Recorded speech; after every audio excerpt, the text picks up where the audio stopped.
Olá!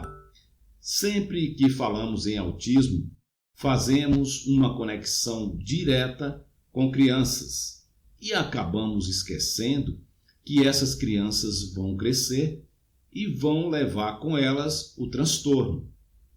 O que eu quero dizer com isso é que há alguns acontecimentos na vida desses jovens adultos com autismo que também precisam serem debatidos. A adolescência, ela traz junto o desenvolvimento e a maturidade sexual. E como tratar essa questão em relação aos autistas?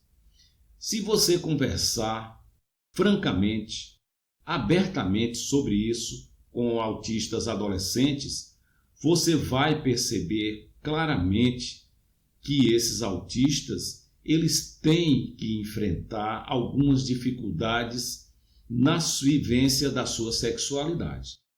Até porque não é tão simples assim um autista ser orientado no que diz respeito à educação sexual.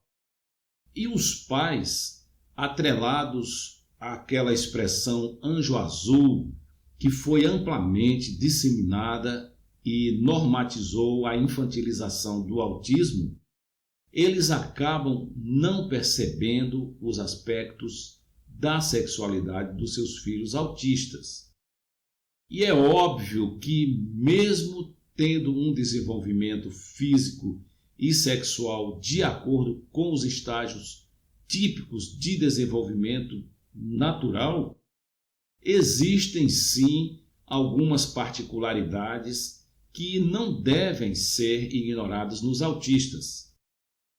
As experiências e as expressões da sexualidade de pessoas com autismo, elas variam da mesma forma que há a variação no espectro autista. E isso exige dos cuidadores uma estrutura de apoio adaptada para cada caso, e também que considere as necessidades e os desejos, mas que leve em conta as dificuldades e os comprometimentos do autista.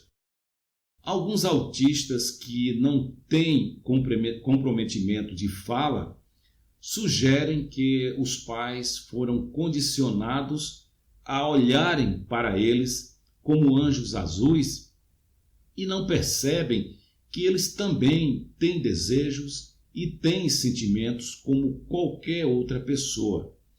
Acreditar que os autistas são eternas crianças parece válido, mas não é sustentável.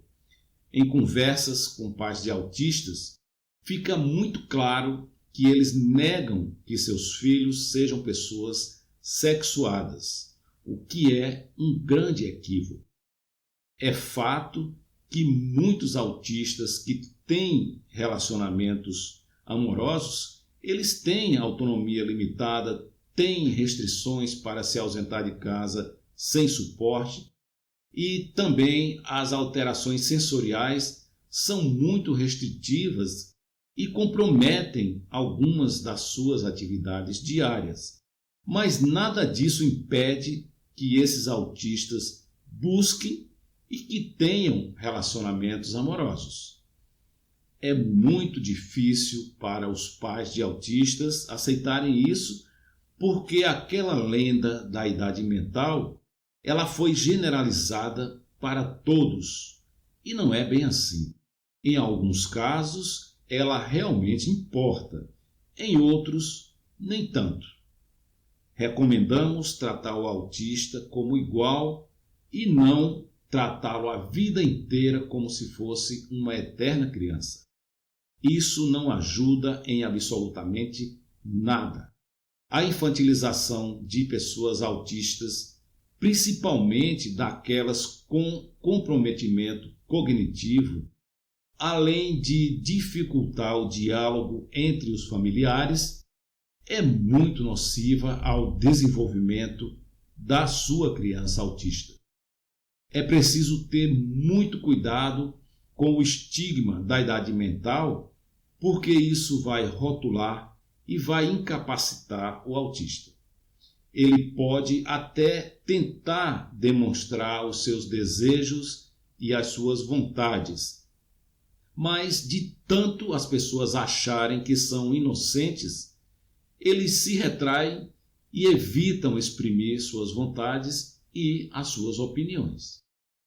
No que diz respeito aos desvios de sexualidade, não há absolutamente nenhuma diferença entre pessoas com autismo e pessoas sem autismo. A questão da diversidade de orientação sexual também está presente entre os autistas. E a nossa sociedade, ela já tem uma certa resistência em admitir diferentes formas de experiências relacionais. E se essa vivência se associar ao autismo, essa resistência passa a ser muito maior e justificada pela deficiência. E isso soa na cabeça do autista como se ele fosse uma criança que fala e ninguém leva a sério. Temos dito que devemos ser inclusivos com os autistas, mas não podemos esquecer que, literalmente, cada caso é um caso. Leve em conta as restrições do seu autista e deixe que ele, levando em conta suas limitações e com o seu suporte, busque seus afetos, desafetos e sexualidade. Até o nosso próximo vídeo.